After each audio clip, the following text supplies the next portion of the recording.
გამარჯობათ ხალხო, 1-2 სიტყვით მინდა შევეხო ილიას და გეიჯის ჩხუბს.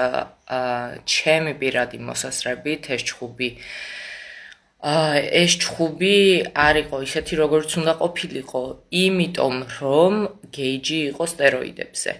ნებისმიერი ადამიანი, რომელსაც ჰქონია სტეროიდებთან ან სტეროიდებს ვინც იკეთებს ისეთ ადამიანთან შეხება, სპარინგი, ჩხუბი თუ ასე შემდეგ, ტაილანდში მოგეხსენებათ დოპინგ კონტროლი არ არსებობს და შესაბამისად ნახევარზე მეტი ტაილანდელები ყველა სტეროიდებზე არიან. ეს განაპირობებს იმას, რომ ადამიანს ენიჭება აღდგენის მომენტალური შესაძლებლობები. 1 წუთისავსებით საკმარისი, 1 წუთი კი არა, ადამიანს სჭირდება დაახლოებით 10 წამი იმისთვის, რომ აღიდგინოს და გამოვიდეს ისე, ვითომ არც არაფერი ყოფილა, არც უჩხუბია და ყველაფერი ხელახლა იწყება, ანუ ნოლიდან იწყება და თავის პიკშია. ასე რომ ჩემი დასკვნა სპორტული მოსასწრება და დასკვნა არის ის, რომ გეიჯი იყო ძალიან ძლიერი სტეროიდული პრეპარატების ხარჯზე საკმაოდ გამძლე მდგომარეობაში, რადგან ილიამ ღვიძლში ისეთი დარტყმები მიაყენა, რომელსაც ჩვეულებრივი ადამიანი ასეთი სტეროიდული დახმარების გარეშე უბრალოდ ვერ აიტანს და ჩაიკეცება ყველა ვარიანტში და იქნებოდა ნოკაუტი ღვიძლიდან. მაგრამ რადგან იყო და დაამტკიცონ რომ არ ყოფილა, იმიტომ რომ ყველა ადამიანი ვინც ერკვევა სპორტში და რაღაცა პატარა წვლილი თავისი მაინც შეუტანია სპორტში, ყველა მიხვდება რაშიც იყო საქმე. და ეხლა მინდა ისეთ ხალხს შევეხო, ვისაც ისეთი დამოკიდებულება გაქვთ, რომ გიხარიათ ილიას მარცხი, ანუ და ნებისმიერი ქართველის მარცხი.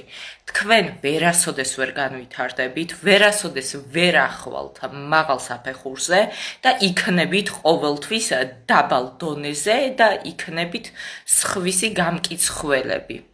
აი ეს მინდა გითხრათ თქვენ. თუნდაც MMA-ის მოჩხუბრები ვინც ხართ და ვისაც გაგიხარდათ, გაგისწორდათ ილიას მარცხი, თქვენ ილიას დონემდე ვერ მიხვალთ ვერასდროს. ადამიანმა დაწერა ისეთი ისტორია, რომელიც აქამდე არავის არ დაუწერია და ვერც ვერავინ ვერ გაიმეორებს და ვერ დაწერს მის შემდეგ. და დავურთავ ვიდეოს იმ ღვიძლის გატარებულ დარტყმებს, რომელზეც ნებისმიერი სპორტსმენი თუ არა სპორტსმენი ჩაიკეცება და გაითიშება. შეგიძლიათ უყუროთ.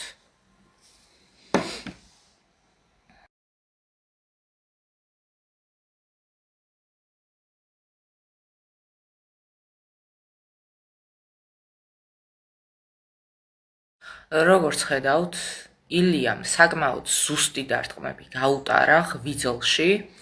ეს არ იყო ისე, რომ ღვიძლში არ მოხდა რაღაცა. ძალიან მძიმე დარტყმა მიიღო ღვიძლში გეიჯმა და მსგავსი დარტყმით ნებისმიერი ადამიანი ჩაიკეცებოდა. ვიმეორებ ამას. პრეპარატების დახმარების გარეშე ნებისმიერი ადამიანი ჩაიკეცებოდა მსგავსი დარტყმით ღვიძლში. და ეს რომ არ მოხდა, ეს არის იმის დამსახურება, რომ რაღაცა აკრძალულ პრეპარატებზე იყო გეიჯი. დაამტკიცონ მაშინ რომ არ იყო. ეს არანაირად არ უნდოდა ამერიკას, არ უნდოდა ტრამპს, რომ გეიჯს წაეგო ილიასთან. აქედან გამომდინარე გააკეთეს ისე, რომ ნებისმიერ ფასად მოეგო გეიჯს. და კიდევ იმ ადამიანების საყურადღებოთაც მინდა ვთქვა, ვინც ამბობს, რომ ეს ჩხუბი იყო გაყიდული. ანუ მეგობრებო, ეს ჩხუბი რომ ყოფილიყო გაყიდული და ილიას რომ აეღო ამაში ფული, ის არ იჩხუბებდა ასეთ დარტყმებს არ მიაყენებდა გეიჯს ღვიძლში თუნდაც. ანუ ეს არ იყო გაყიდული, ეს იყო უბრალოდ დადგმული სპექტაკლი ტრამპის მიერ მოწყობილი, სადაც გეიჯი იყო სტეროიდი.